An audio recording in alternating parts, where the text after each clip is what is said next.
में हम CSIR net जून 2023 का एक प्रॉब्लम सॉल्व करेंगे जो टोपोलॉजी पर बेस्ड है और ये पार्ट बी का प्रॉब्लम है। टोपोलॉजी के जो क्वेश्चंस रहते हैं वो सभी बहुत ही इंटरेस्टिंग होते हैं, थ्योरेटिकल होते हैं, इसलिए ज़्यादा कैलकुलेशन की ज़रूरत नहीं होती है। अगर आपका कॉन्सेप्ट क्लियर है तो डेफिनेटली बहुत इजीली आप कर सकते हैं बिना पेन चलाए हुए हैं। यहाँ पर पूरा वीडियो देखिए, आपको बहुत सारे रिज़ल्ट देखने को मिलेंगे जो आपको दूसरे क्वेश्चन को सॉल्व करने में भी हेल्प करेंगे। अगर हम डिफ़िकल्टी का लेवल बात करें तो आउट ऑफ 5 स्टार हम 4 स्टार देना चाहेंगे, यानी कि ये प्रॉब्लम डिफ़िकल्ट है सॉल्व करने में। लेकिन अगर आपको टोपोलॉजी की बेसिक इंफॉर्मेशन है, फंडामेंटल ऑफ टोपोलॉजी आप जानते हैं, तो डेफिनेटली बहुत ही इजी प्रॉब्लम है। तो चलिए शुरू करते हैं। यहाँ पर दिया हुआ है consider R with usual topology, जो सेट ऑफ रियल नंबर है विद यूजुअल टोपोलॉजी हमें कंसीडर करना है और हमें देखना है कि कौन सा ऑप्शन करेक्ट है यहाँ पर। ओके, तो फर्स्ट हम आते हैं ऑप्शन नंबर फर्स्ट में। इसमें कह रहा है कि a finite set containing 33 elements has at least 3 different house of topologies. तो अगर कोई फाइनाइट सेट है, एक्स अगर फाइनाइट सेट है और इसमें जो टोपोलॉजी है, अगर ये टाउ है, टाउ फाइनाइट सेट में टोपोलॉजी है, और अगर टाउ T1 है या T2 है या T3 है या T4 है, T2 को ही हम हाउस ऑफ स्पेस बोलते हैं, हाउस ऑफ स्पेस बोलते हैं। अगर ये जो टोपोलॉजी है T1, T2, T3, T4 इनमें से कोई भी हुई तो ये आपस में सब इक्वल हो जाएंगी अगर सेट फाइनाइट है, और ये किसके बराबर हो जाएगा? डिस्क्रीट टोपोलॉजी के बराबर हो जाएगा, डिस्क्रीट टोपोलॉजी।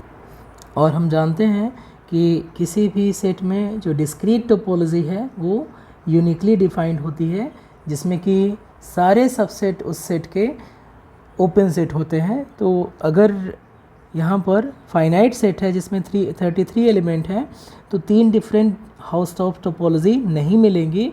एक्चुअली अगर हाउस टॉप हो गई तीनों टोपोलॉजी तो वो तीनों इक्विवेलेंट हो जाएंगी, इक्वल हो जाएंगी एग्जैक्टली किसके? डिस्क्रीट टोपोलॉजी के। तो हमें डिफरेंट टोपोलॉजी फाइनाइट सेट में नहीं मिलेंगी जो तीनों की तीनों हाउस टॉप हों। ये रिज़ल्ट इम्पॉर्टेंट है कि फाइनाइट सेट में इन 4 में से कोई भी प्रॉपर्टी सेटिस्फाई कर रही है तो वो डिस्क्रीट टोपोलॉजी के इक्विवेलेंट हो जाएगी, इक्वल हो जाएगी टोपोलॉजी।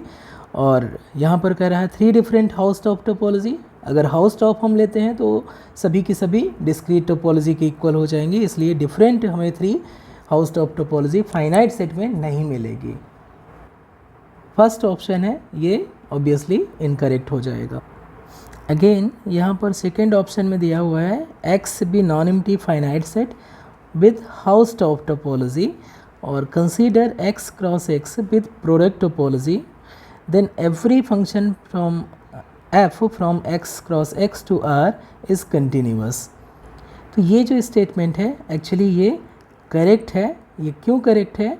अगर आप सोच सकते हैं तो बहुत अच्छी बात है, अगर नहीं सोच सकते तो हम 2 रिज़ल्ट यहाँ पर मेंशन कर रहे हैं। एक तो फर्स्ट ऑफ ऑल एक्स क्या है, यहाँ पर फाइनाइट सेट है और ये हाउस ऑफ टोपोलॉजी है, तो जो एक्स में टोपोलॉजी होगी वो जैसे अभी मैंने रिज़ल्ट मेंशन किया कि ये जो टोपोलॉजी होगी वो डिस्क्रीट टोपोलॉजी हो जाएगी।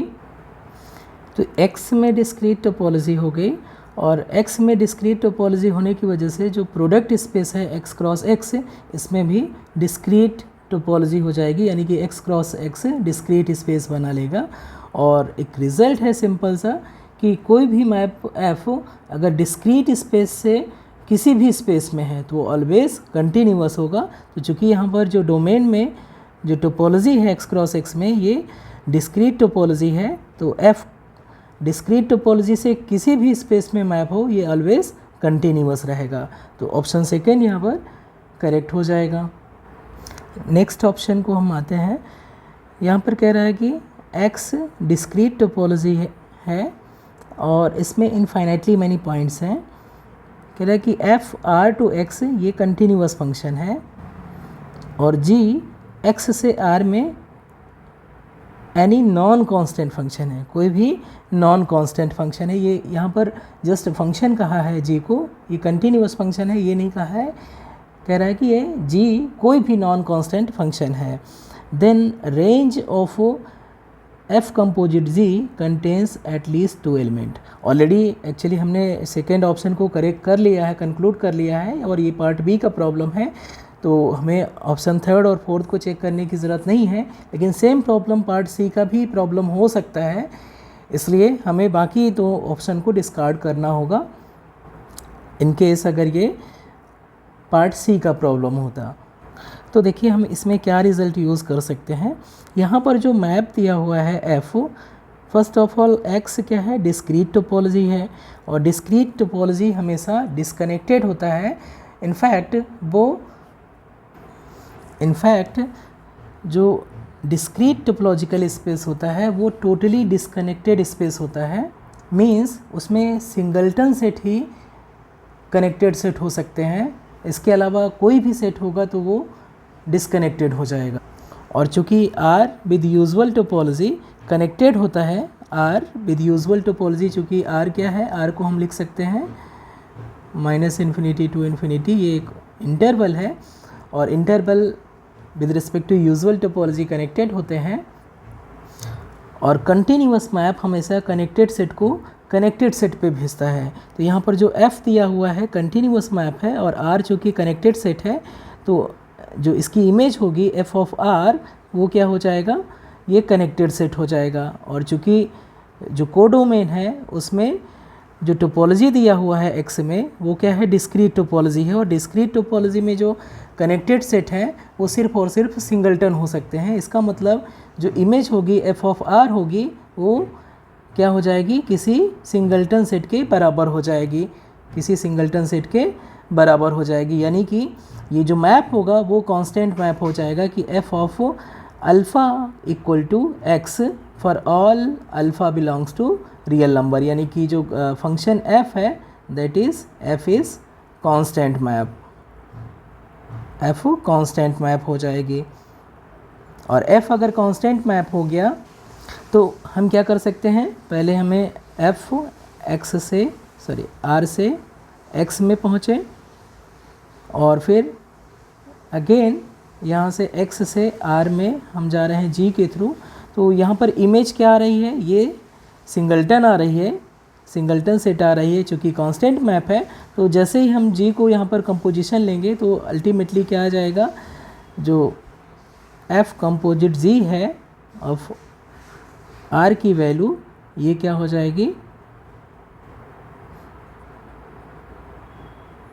g composite f of R, और f ऑफ R क्या है, सिंगल्टन सेट x है, तो ये क्या हो जाएगा अल्टीमेटली g ऑफ x हो जाएगा। और ये क्या है, सिंगल्टन सेट है, सिंगल्टन सेट है, ठीक है। तो जो यहाँ पर ऑप्शन में दे रहा है कि जो कंपोजिशन होगा f composite g contains at least 2 element, ये आपका इनकरेक्ट हो जाएगा। इसमें एटमोस्ट 1 एलिमेंट हो सकते हैं, क्योंकि जो f होगा वो एक कांस्टेंट मैप हो जाएगी। अगेन ऑप्शन नंबर 4 बहुत ही इंटरेस्टिंग ऑप्शन है, कह रहा है कि if a non empty metric space x has finite dense set, non empty metric space x has finite dense subset, then there exists a discontinuous function f from x to R। तो यहाँ पर जो दिया हुआ है metric space है, और उसमें एक सेट है जो कि फाइनाइट है और वो डेंस है। सपोज़ कि जो A है ये फाइनाइट सेट है, फाइनाइट सेट है, और ये क्या है, डेंस है, यानी कि A का जो क्लोज़र है वो किसके बराबर है, x के बराबर है। और चूँकि x क्या है, मीट्रिक स्पेस है, मीट्रिक स्पेस है, और मीट्रिक स्पेस है तो हर एक सिंगल्टन वहाँ पर क्लोज्ड सेट होंगे, क्योंकि ये T1 स्पेस होगा, इनफैक्ट ये T4 स्पेस होगा, तो हर एक सिंगल्टन यहाँ पर क्लोज्ड होगा, और हर एक सिंगल्टन क्लोज्ड होगा। तो चूँकि सेट A क्या है, फाइनाइट सेट है, तो ये फाइनाइट यूनियन ऑफ सिंगल्टन हो जाएगा, और इसलिए जो सेट A है, A finite union of singleton है, और सिंगलटन सेट क्या है, क्लोज्ड है, तो ये जस्ट ए क्या हो जाएगा, finite union of closed set हो गया, और इसलिए जो ए है, जो फाइनाइट सेट है, ये भी क्लोज्ड हो जाएगा, और क्लोज सेट है तो ए क्लोज़र किसके बराबर हो जाएगा, ए के बराबर हो जाएगा। तो ए क्लोज़र जो कि एक्स के बराबर है, ये एक्चुअली ए के बराबर हो जाएगा, यानी कि जो हमारा मीट्रिक स्पेस है एक्स, अगर उसमें कोई फाइनाइट सेट डेंस है तो डेफिनेटली वो मीट्रिक स्पेस जिस सेट के ऊपर डिफाइन है मीट्रिक, वो सेट एक्चुअली फाइनाइट सेट हो जाएगा, यानी कि एक्स भी यहाँ पर फाइनाइट सेट हो जाएगा। और फाइनाइट सेट में अगर मीट्रिक स्पेस डिफाइन करेंगे तो वो ऑलवेज डिस्क्रीट स्पेस होगी, क्योंकि metric space always T1 space होता है, और T1 स्पेस है तो T2 स्पेस, T3 स्पेस और T4 स्पेस, और इसलिए वो डिस्क्रीट स्पेस के बराबर हो जाए। तो कोई भी मैप अल्टीमेटली हमने क्या कंक्लूड किया कि जो x है वो एक्चुअली डिस्क्रीट टोपोलॉजिकल स्पेस हो जाएगा, डिस्क्रीट टोपोलॉजिकल स्पेस हो जाएगा, क्योंकि ये फाइनाइट सेट है और x फाइनाइट सेट है और x में मीट्रिक स्पेस से टोपोलॉजी जनरेटेड है, इसलिए जो x है वो डिस्क्रीट टोपोलॉजिकल स्पेस हो जाएगा। और कोई भी मैप डिस्क्रीट टोपोलॉजिकल स्पेस से किसी भी स्पेस में हम डिफाइन करें तो ऑलवेज़ क्या होगी, कंटिन्यूअस होगी, इसलिए हमें कोई भी डिसकंटिन्यूअस फंक्शन यहाँ पर नहीं मिलेगा, और इसलिए ऑप्शन नंबर 4 भी इनकरेक्ट हो जाएगा। उम्मीद है ये वीडियो आपको अच्छा लगा होगा। Thank you so much for watching.